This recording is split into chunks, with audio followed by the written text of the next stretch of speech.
Hello students, today we will start chapter 2. The name of the chapter is Establishment of Rule of East India Company in India.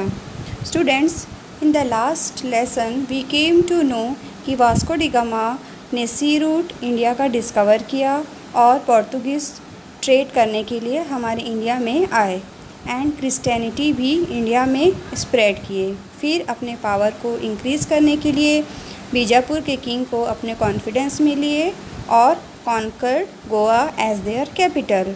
C route को capture करने के बाद वो tax impose करना start किए, जो ship foreign land से आता था और तो उनके ऊपर उन्होंने टैक्स चार्ज करना शुरू किया और जो नहीं देता था तो they were drawn in the sea and many traders from different Europe के डिफरेंट नेशन से इंडिया ट्रेड के लिए आए। स्पाइसेस, क्लोथ और इंडिया से चीप रेट में उन लोग ख़रीदने शुरू किया और उसको sell at higher cost in European market. Europeans gave silver and gold to India in barter. Trade of Portugal started their factories in Goa, Daman and Diu, Pondicherry, Chandranagar में उन्होंने शुरू किया और traders of England started their factories in Mumbai, Madras and Kolkata. Madras became a main trading center of French and British by the end of 17th century. All other European trading countries were defeated by England. The Nawab of Bengal ruled Bengal, Odisha and Bihar, and it was very rich state.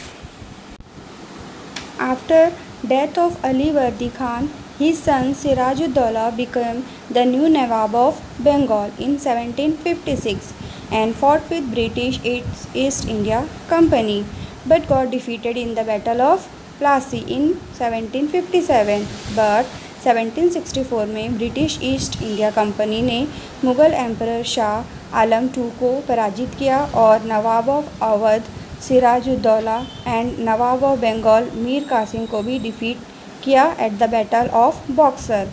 फिर English rule ने अपने conquer territory से tax collect करना start किया और Indians को फिर उन लोग कॉन्ट्रैक्ट देना शुरू किए कि वो ब्रिटिश ईस्ट इंडिया कंपनी से टैक्स कलेक्ट करे।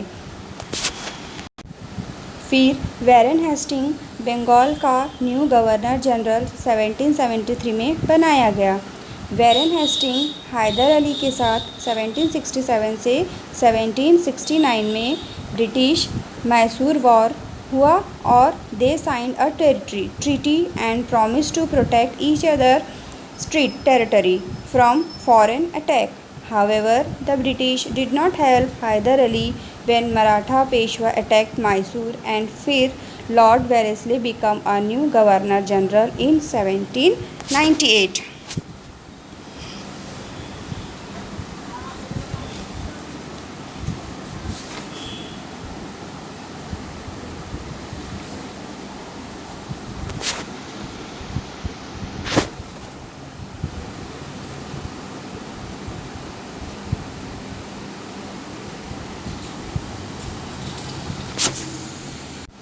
Now come to next point.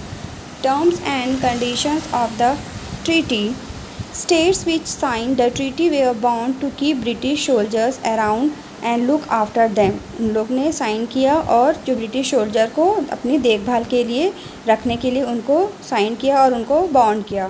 To remove European soldiers other than English from army. European soldiers को अपने आर्मी से हटाने लगे। It was necessary to keep an Englishman at resident or representative with whose advice the ruler should follow in administrations. Permission from English officers was necessary before signing any monopoly treaty with other countries. मतलब जो भी officers थे English officers उनकी permissions बहुत ही compulsory थी। जब भी कोई मोनोपोली ट्रीटी साइन होती थी उसके पहले उनका परमिशन कंपलसरी था। Annual tax was to be paid to the company. Lord Wellesley started the subsidiary treaty with Nizam of Hyderabad and Nawab of Awadh. When Tipu Sultan and King of Mysore denied to sign the treaty, the British attacked Mysore.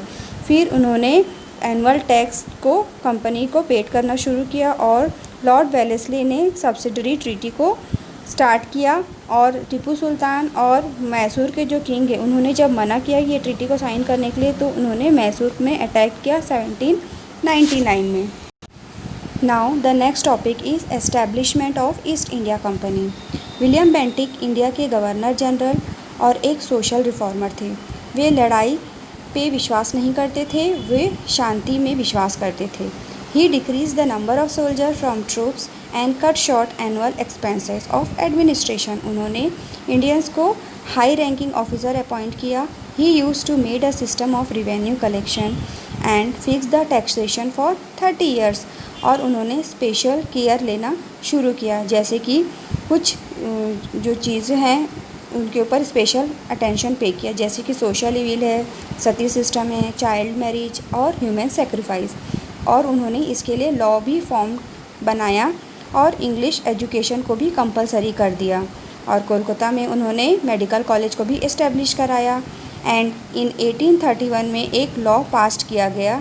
He propounded eligibility of Indians to take charge as high officials. और उन्होंने national highway और bridge का भी construction करवाया।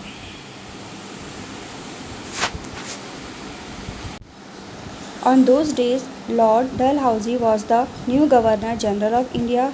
उन्होंने India के लोगों के ऊपर अत्याचार और उनको डोमिनेट किया और डिफरेंट स्टेट को फोर्स किया कि उनके एक्ट के अकॉर्डिंग 3 पॉलिसी को माने, जिसे इंडियन हिस्ट्री में डलहौजी पॉलिसी का नाम दिया गया। Now let us know about Dalhousie annexation policy. Doctrine of lapse का मतलब है हड़प नीति। वास्तव में इंग्लिश देश से ज़्यादा इंग्लिश हमारे जो देश में है, इंग्लिश जो है वो हमारे देश में ज़्यादा से ज़्यादा राज करना चाहते थे। वो किंग जिनके कोई उत्तराधिकारी या पुत्र नहीं होते थे, तो उन किंग उनके जो वहाँ के जो राज्य हैं वहाँ पे इंग्लिश पीपल अंग्रेज़ों को अपना राज्य को उनको सौंपना पड़ता था, क्योंकि अगर उनका कोई उत्तराधिकारी नहीं है या उन्होंने किसी को अडॉप्ट किया है तो उसको उन लोग राजा नहीं बनने की परमिशन देते थे और ऐसे राज्य को वो लोग अपने कब्ज़े में ले लेते थे और उनको उनका किंग को अपना राज्य उनको देना पड़ता था। सिर्फ उनके उत्तराधिकारी या अडॉप्टेड चाइल्ड का हिस्सा सिर्फ अपने राजा के पर्सनल इनकम और उनके पर्सनल प्रॉपर्टी पे रहता था। उनको राज्य शासन करने का इजाज़त नहीं था। दूसरा, कुछ राजा अपने राजा के प्रजा के ऊपर ध्यान न देकर विलासी जीवन जीते थे, इसलिए लॉर्ड डलहौजी ने उन पर लगाम लगाने के लिए ये पॉलिसी शुरू किया और उनके स्टेट को कैप्चर करना शुरू किया। थर्ड ये है कि वो वॉर के थ्रू भी स्टेट्स को हड़पना शुरू किए, लड़ाई करके जीत हासिल करके। During administrative period of Lord Dalhousie some reformations took place, जैसे कि establishment of postage, telegram, transport and traffic control system and improvement in formation of education board. उन्होंने ये सारे चीज़ों को एस्टेब्लिशमेंट किया और 1853 में फ़र्स्ट ट्रेन मुंबई से थाना भी शुरू किया। और इस ट्रेन जब इन्होंने शुरू किया तो इससे हमारे कंट्री में बहुत सारी रैपिड डेवलपमेंट हमारे कंट्री में है, क्योंकि जो एक जगह से दूसरी जगह जो है वो ट्रेन के थ्रू सामान रॉ मटेरियल लाने ले जाने का काम शुरू हुआ। इससे हमारे कंट्री में रैपिड डेवलपमेंट शुरू हुआ।